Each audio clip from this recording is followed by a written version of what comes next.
ಸಿಂಧು ಅವರೇ, ನೀವೆಲ್ಲಿದ್ದೀರಾ ಹೇಳಿ, ನಾನು ಈಗಲೇ ಬರ್ತೀನಿ, ನೀವು ಹೆದರ್ಕೋಬೇಡಿ.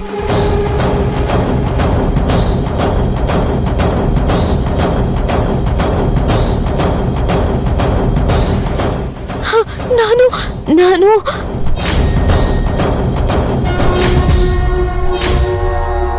ಸಿಂಧು, ನೀ ಹೆದರ್ಕೋಬೇಡಮ್ಮ. ನಾವಿರೋ ಜಾಗದ ಹತ್ರನೇ ನೀನಿದೀಯಾ.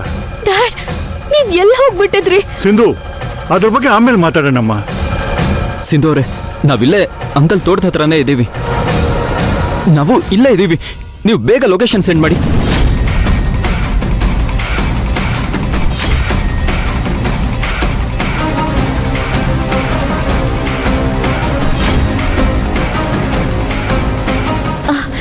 ಇದು ಕೀಪ್ಯಾಡ್ ಫೋನು, ಇದರಲ್ಲಿ ಲೊಕೇಶನ್ ಶೇರ್ ಮಾಡಕ್ಕಾಗಲ್ಲ ವಿರಾಟ್.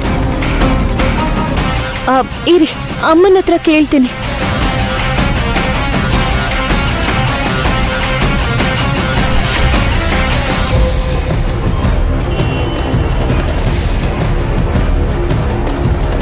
ಹಲೋ ಹಲೋ, ಕೇಳಿಸ್ತಿದ್ಯಾ?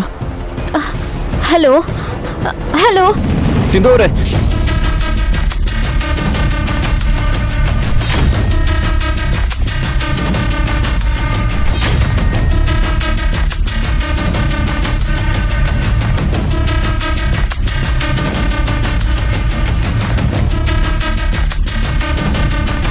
ಇಲ್ಲಲ್ವಾ ಅವಳು ಬಿದ್ದಿದ್ದು? ಹೌದು ಮೇಡಮ್, ಇಷ್ಟೊತ್ತು ಹುಡುಕ್ತಾ ಇದ್ರು ಸಿಕ್ಕಿಲ್ಲ ಅಂತಂದ್ರೆ ಬಹುಶಃ ಪೊಲೀಸವ್ರ ಕೈಗೆ ಸಿಕ್ಕಿರ್ತಾಳೆ. ಆತರ ಏನೂ ಆಗಿರಲ್ಲ, ನಡಿ. ಇಲ್ಲೆಲ್ಲೋ ಬಿದ್ದಿರ್ತಾಳೆ, ಹುಡುಕಣ ಬಾ. ಹಲೋ ಹಲೋ ಹಲೋ, ಕೇಳಿಸ್ತಿಲ್ಲ ವಿರಾಟ್. ಸ್ವಲ್ಪ ಜೋರಾಗಿ ಮಾತಾಡಿ, ನೆಟ್ವರ್ಕ್ ಏನೋ ಪ್ರಾಬ್ಲಮ್ ಆಗಿದೆ. ಯಾರೋ ಮಾತಾಡ್ತಿದ್ದಾರೆ, ಬಾ ವಿಚಾರಿಸೋಣ.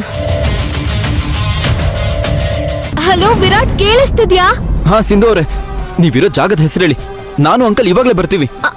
ಹಾ, ಒಂದ್ ನಿಮಿಷ ಇರಿ ಹಂಗೆ. ಅಮ್ಮ, ಯಾರ್ ನೀವು? ಏನಾಗ್ಬೇಕಾಗಿತ್ತು? ಅಮ್ಮ, ನಿನ್ನೆ ಇಲ್ಲಿ ಒಬ್ರು ತಲೆತರಿಗೆ ಬಿದ್ದಿದ್ರು, ನಿಮ್ಗೇನಾದ್ರೂ ಗೊತ್ತಾ? ನೀವ್ಯಾರು? ಮೇಡಮ್, ಅವ್ರಿಗೆ ಗೊತ್ತಿದೆ, ನಿಧಾನಕ್ಕೆ ಕೇಳ್ಬಿಟ್ಟು ತಿಳ್ಕೊಬೇಕು ಮೇಡಮ್. ಅಮ್ಮ, ಅವಳ ನನ್ ತಂಗಿ. ನಮ್ಮನ್ನೇ ಹೊಡ್ಕೊಂಡು ಬರುವಾಗ ದಾರಿ ತಪ್ಪಿ ಕಳ್ಳ ಅವಳನ್ನ ಎದುರಿಸಿ ಎಲ್ಲ ಕಿತ್ಕೊಂಡ.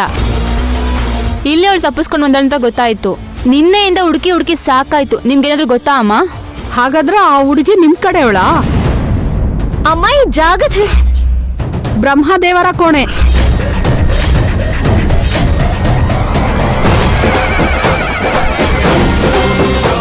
ಓಕೆ ಅಂಕಲ್, ಬೇಗ ಹೊರಡೋಣ ಬನ್ನಿ. ಸರ್,